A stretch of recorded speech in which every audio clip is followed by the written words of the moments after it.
All right. Good morning, PT on Ice. Almost 6 o'clock. We'll give it another minute here. Let's see. There we go. Facebook is good to go. Instagram is good to go. All right. Just double checking everything here.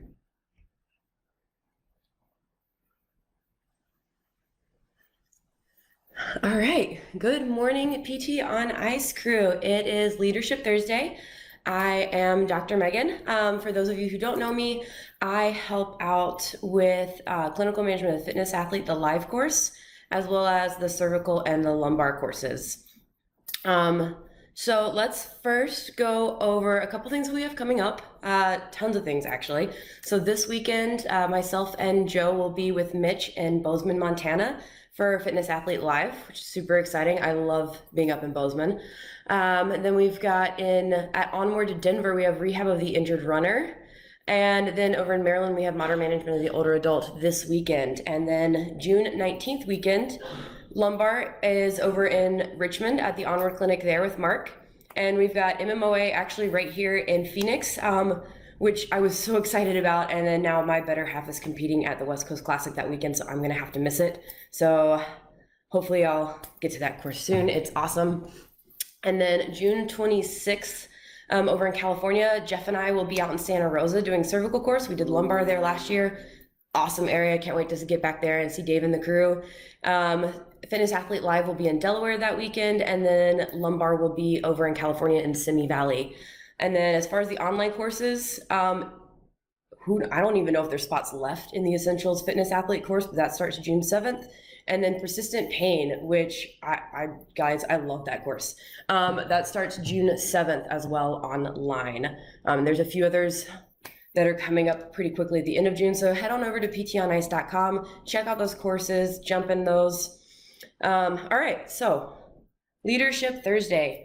We are talking about boundaries and burnout. So this is something that's very near and dear to my heart. I don't even know how many times I have heard people talk about burnout in this profession. It's a very real thing. I'm not gonna dive too much into the research because that would bog down a lot of the time that we have. There is some research actually on this, though WebPT does an annual survey to kind of get an idea of how people are feeling. And literally half, over 3,000 PTs that they got to respond are actually thinking of dropping to part-time or even leaving patient care completely, using burnout as the reason for that to try to create a work-life balance. And based on the questions I got from you guys, when I asked like what you guys wanted me to answer today, that it seems kind of across the board. I know myself, in my first 5 years of practice, I hit burnout probably 4 times and almost left the profession completely. Honestly, the saving grace was actually when I found ICE and was like, oh, there actually is a way to kind of do this how I want to, and not just succumb to corporate healthcare standards. I'm going to put standards in big quotations there. So what I want to start with is an analogy that I heard. I can't take credit for this. I can't remember where I heard it, but I didn't come up with it. But it's called the soup kitchen analogy. So if you think about it, if you wanted to do a soup kitchen, if you wanted to, like, I really want to give back to the people, like I want to feed everyone, you go, you get the space, you make a huge batch of soup, people are lining up around the corner, and one by one, you feed people. Give a bowl out, give a bowl out. And then the line is wrapped around the corner. You get to the last person and there's like maybe half a bowl left. And so you give them that. The problem is you're left with nothing. All right, that's fine. Like, I will give. And then that happens the next day, and the next day, and the next day. We can sustain like 1, 2 days, maybe even 3. Like, you'll just get more, like, you'll be hungry, but you'll be okay. 2 weeks down the road though, there's no soup kitchen because you've died of hunger.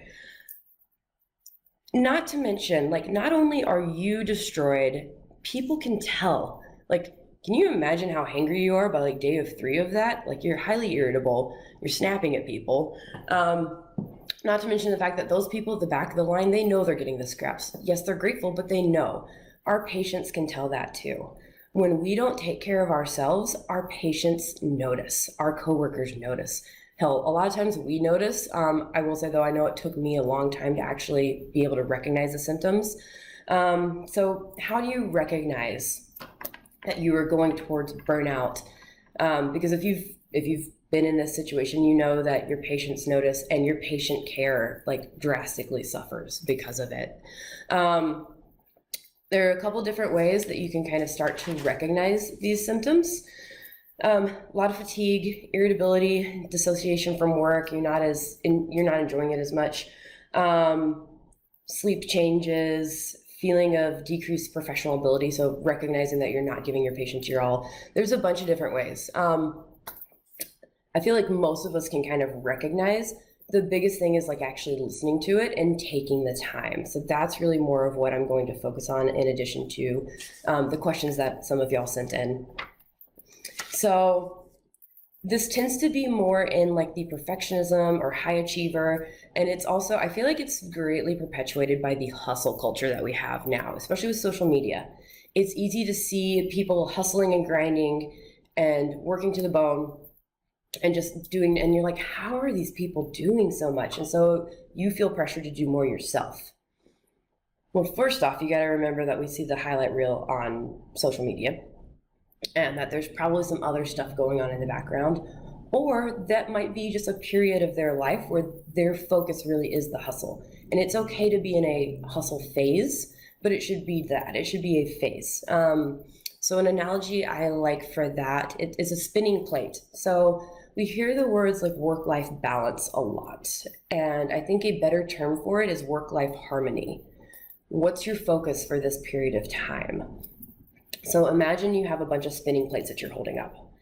And you like spin one and you get it going and then you get another one. Like you can't keep them all going at the same time. So like one's work, one's life, one's family, one's hobbies, like whatever it is, whatever your plates are. You can't keep them all going at the same speed at once. One of them's going to fall short, and that's okay. It's just a matter of figuring out for where you are right now in this period of life, what is your priority? Is it building a business? Then yeah, you might be in a little bit more of a hustle phase. Is it building a family? Then that is going to be the focus. So whatever plate you really want to be spinning and be on top, it's okay to let some others drop just a little bit. It's that idea of if you try to do all the things, you're going to end up doing nothing because there's no focus, there's no intention with it. So trying to just recognize like, where am I in life? What is my focus? What is my priority right now? And being okay with some of the others like falling a little short for a period of time in the meantime. And then we all have seasons, it'll come back around. All right, I'm going to jump to some of the questions and then that will like kind of go through a decent amount of stuff. All right, so one of the questions I got was, I'm gonna be reading these, so sorry for like looking off screen a bunch. All right, techniques to decompress on time off and ways to not bring work home. All right, one of the biggest things that I find is just being more intentional about our time, whether it's at work or off work. Being super intentional about our time is imperative here. One thing that I love to do is time blocking. It's kind of a pain when you first get started, but it's super helpful. So I set a chunk of time aside. It's generally Sundays. Sometimes like if I'm teaching on the weekends, that moves around a little bit, but I will find a chunk of time where I sit down and look at everything that I have coming up that week. And I will actually block time for myself first. Granted, we know that like there's clinic hours and then I coach CrossFit as well. So like I have those kind of blocked and I have them color coded. So think of it as like everything you have to do is like being in buckets. So you have like your work task buckets and your me time buckets and your creativity buckets. So however it works best for you. For me, it works best to do like kind of the work stuff and then the creativity times like content creation or whatever, and then me time, things that I know that reset me.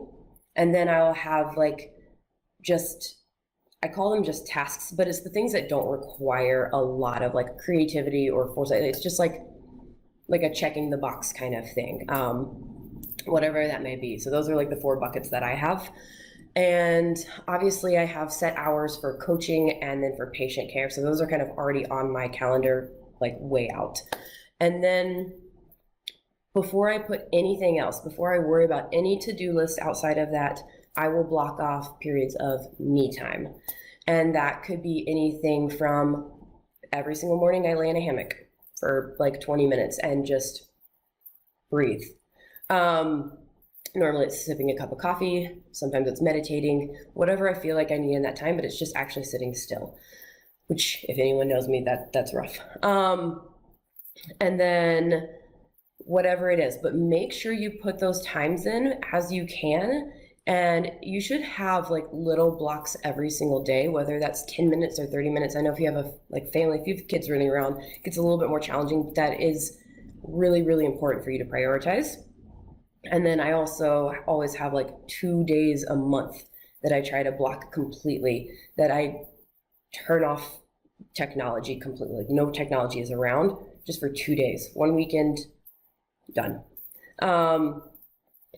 So ways to decompress on time off, prioritizing me time and time blocking so that you're super intentional about those times. And that helps you be more intentional about your time at work. So like I've noticed when I actually block that me time, I am way less likely to start scrolling social media in between patients and get distracted. And that's not quality rest time. That doesn't reset us. Let's see. Same with documentation, like really being intentional about it and focus. That was the big thing that a lot of people mentioned was documentation. It sucks. We all know it. Being super intentional and like working through it, and a little bit of a mind shift perspective, like shift in perspective, please can't talk, about documentation, because it is an important part of patient care. And if you constantly find yourself being negative and feeling drained by it, think like, all right, like spend 10 minutes on this, get it done, and then I get to go do X, Y, and Z. The biggest thing about ways to not bring work home, most of us, we care a lot. You don't get into this profession unless you really care about other people. That means we take on a lot of our patients' energy throughout the day. So especially if you have a really hard, like those chronic pain patients that just drain you, take a second after that patient. I call it, like, they're called energetic boundaries, and do them in between patients if needed. If you happen to have a space where you can kind of go off on your own, go take a couple deep breaths, actually like shake yourself. Sounds woo-woo, but it works. Like from head to toe, just like completely shake it out.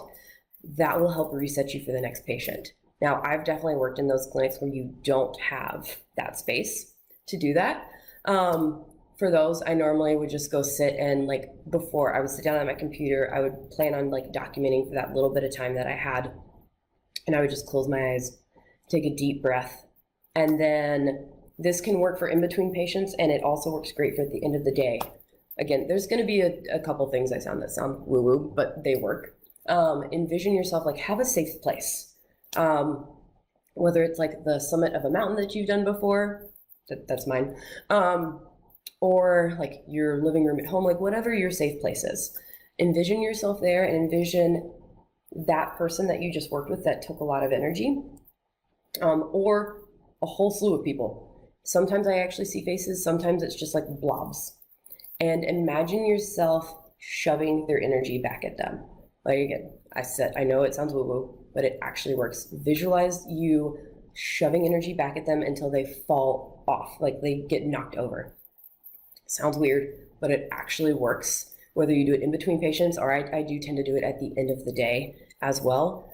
And so it'll actually sometimes surprise me, like who pops up as far as like needing to send energy back, but it does actually work.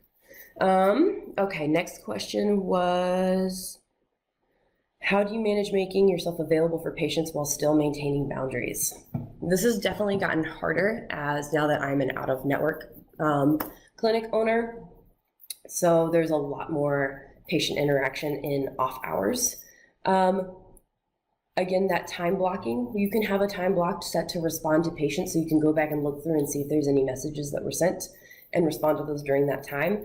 Also, I think it's Brene Brown that says clarity is kind.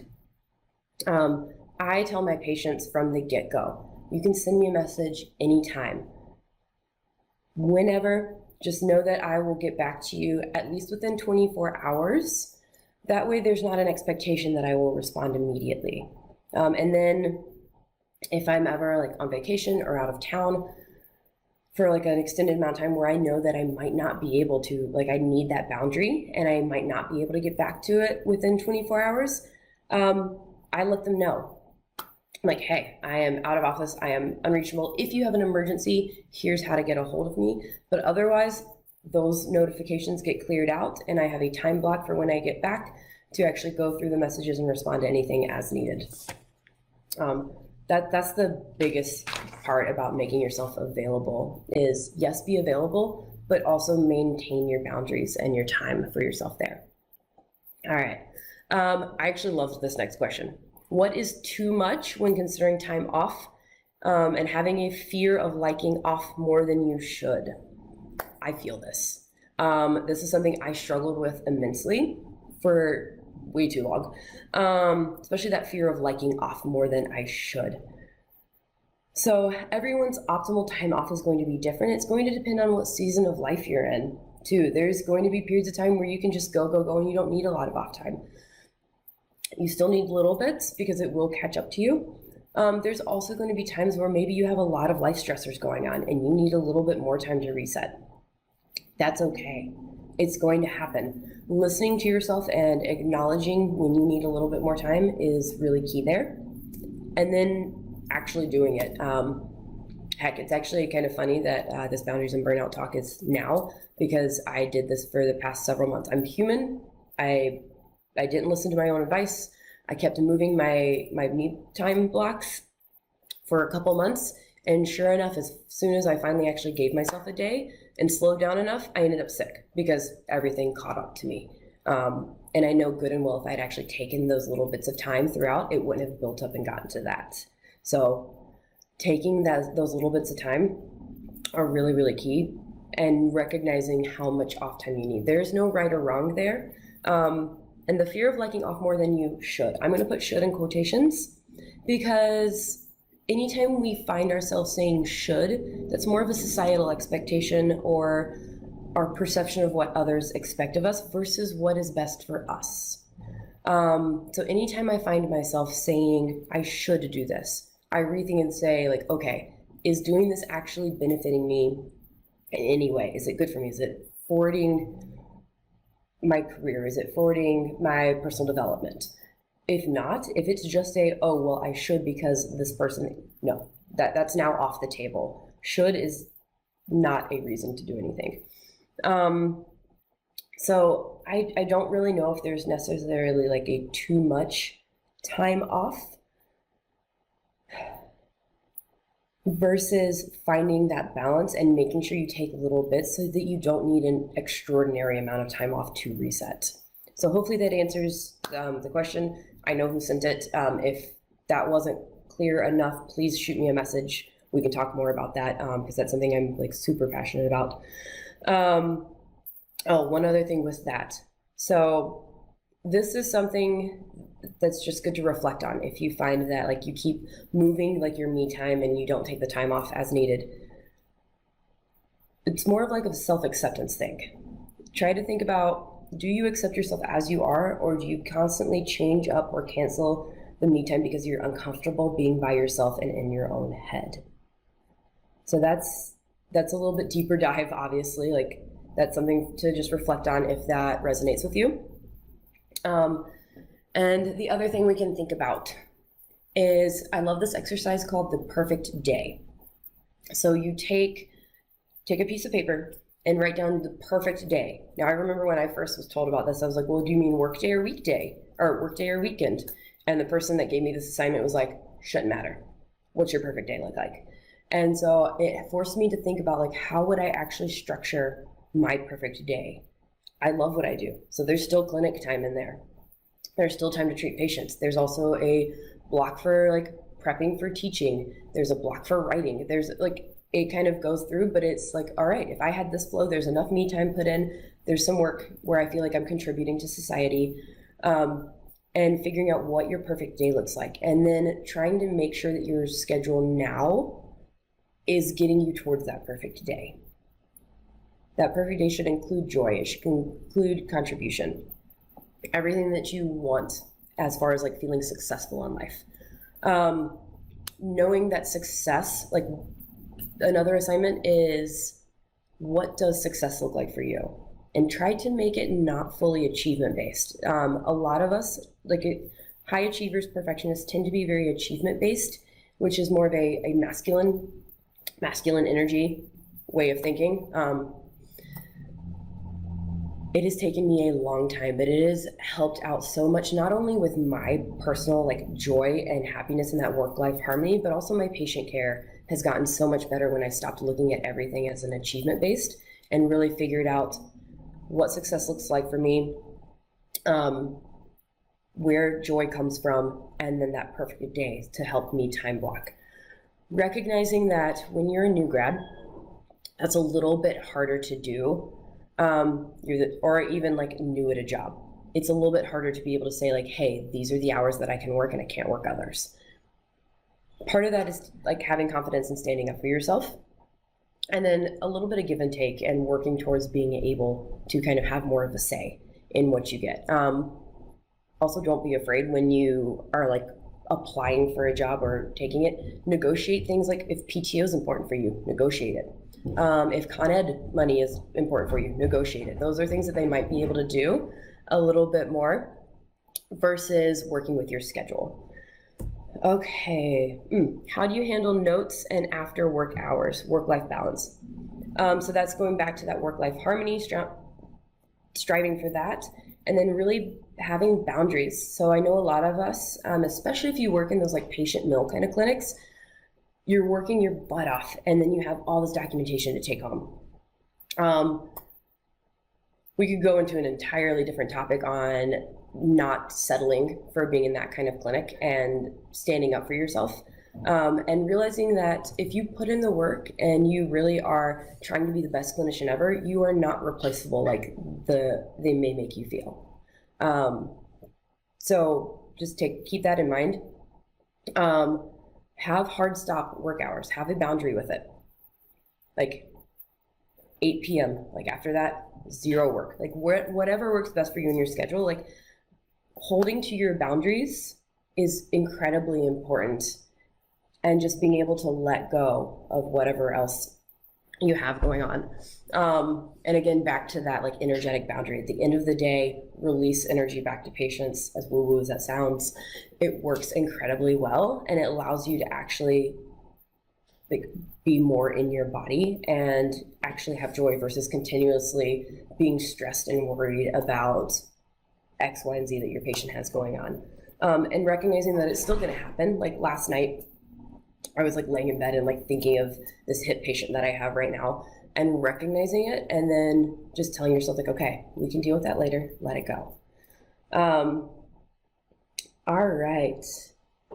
Yeah, so that's kind of the biggest thing. So making time to time block, making sure that you prioritize your like me time, figuring out what works best for that, and don't move it. Like that is priority number one. Some things to think about. Saying yes to someone or something else is saying no to yourself. So that's probably the biggest takeaway from this whole thing, is saying yes to something else, some task or someone, is saying no to yourself. So keep that in mind. And if it's not working towards that perfect day, say no. It's okay, I promise. Find ways to determine your values, create boundaries around that, and then hold to those boundaries. Find ways to incorporate mindfulness. Now, if you're like me, sitting and doing mindfulness for 20 minutes, like I don't sit still well enough to do that. But I know a lot of us are big into exercise. If you have workouts where you can just kind of check out, that actually counts as like a meditative mindfulness practice. Do breathing exercises in the car on the way to and from work. Those help as well. Okay, I know That's a lot, but just know trying to take on everything you're gonna end up doing nothing. So breathe, hold those boundaries, say yes to yourself more often.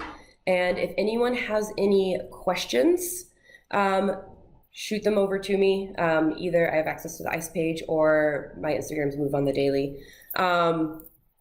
Yeah, I hope you guys have a beautiful Friday, and I will see you guys later. Bye.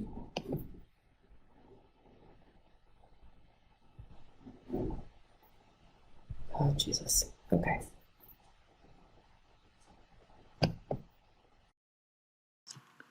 Hey, thanks for tuning in to the PT on Ice Daily Show. If you enjoyed this content, head on over to iTunes and leave us a review. And be sure to check us out on Facebook and Instagram at the Institute of Clinical Excellence. If you're interested in getting plugged into more ICE content on a weekly basis while earning CEUs from home, check out our virtual ICE online mentorship program at ptonice.com. While you're there, sign up for our Hump Day Hustling newsletter for a free email every Wednesday morning with our top 5 research articles and social media posts that we think are worth reading. Head over to ptonice.com and scroll to the bottom of the page to sign up.